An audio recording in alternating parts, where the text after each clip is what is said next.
જી સાહેબ, જામનગરમાં અત્યારે જે ગેરકાયદેસર દબાણ છે, આ ગેરકાયદેસર દબાણની જે ડ્રાઈવ ચાલી રહી છે, આ ડ્રાઈવને દરમિયાન કાલે આપણે ઐતિહાસિક મહત્વનો જે પિરેટન ટાપુ છે, આ ઉપર 2 દિવસથી જે ગેરકાયદેસર દબાણ છે આની કાર્યવાહી ચાલુ છે. અને અત્યાર સુધી ટોટલ 9 જેટલા ધાર્મિક દબાણ હતા અને લગભગ 4000 જે ચોરસ મીટરના આસપાસની જે જગ્યા છે આ અત્યારે ખુલ્લી કરવામાં આવેલ છે.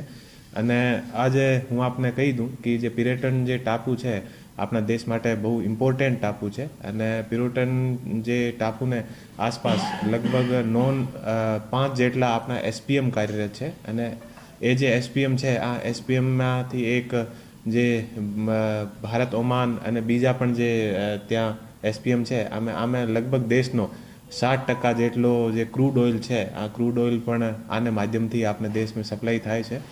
અને બીજો જે આ પિરોટન ટાપુ છે, આ પિરોટન ટાપુ મરીન નેશનલ પાર્કનો હિસ્સો છે.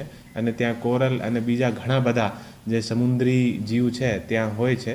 અને આના કારણ પણ આપણે માટે ઘણું ઇમ્પોર્ટન્ટ છે. અને ગેરકાયદેસર ધાર્મિક દબાણોને કારણે ત્યાં અવૈધ રૂપથી ઘણા બધા લોકોની અવર જવર થતી હતી. આને કારણે આપણા જે ઔદ્યોગિક જે મોટા આપણા જે વાઇટલ જે ઇન્સ્ટોલેશન છે આને અને આપણા નેવીના એરફોર્સના જે બેઝ છે આને માટે પણ સામુદ્રિક સુરક્ષાથી દ્રષ્ટિ ઘણા મોટા પ્રશ્ન સમયાંતરે ઊભા થતા હતા.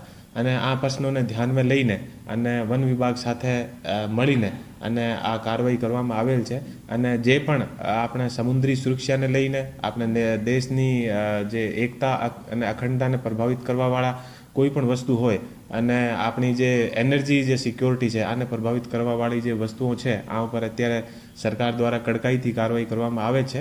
અને આના ભાગરૂપે આ જે કાર્યવાહી થઈ છે. અને અત્યારે પણ જે સી એરિયા છે આ સી એરિયાની આસપાસ કોઈ પણ પ્રકારનો ગેરકાયદેસર ધાર્મિક દબાણ અને બીજા કોઈ દબાણ છે આને હટાવવાની કાર્યવાહી જે વન વિભાગ છે, જિલ્લા વહીવટી તંત્ર છે, બધા સાથે મળીને ચાલુ રહેવાની છે. સર, કેવા પ્રકારનું દબાણ હતું અને કેટલા ફૂટમાં દબાણ છે તે રહેલું હતું અને એને દૂર કરવામાં આવ્યું છે?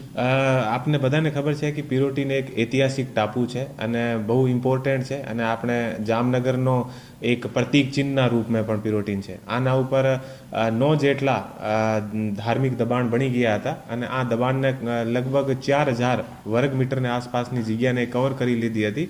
અને આના કારણે આપણે પિરોટીન ટાપુ પર ના જવાનો પણ એક જાહેરનામો પણ કરેલો છે. આને બાવજૂદ ઘણા બધા લોકો ગેરકાયદેસર રૂપથી ત્યાં જઈને અને દેશની સુરક્ષા માટે ઘણા બધા પર્સન ત્યાં ઊભા થતા હતા.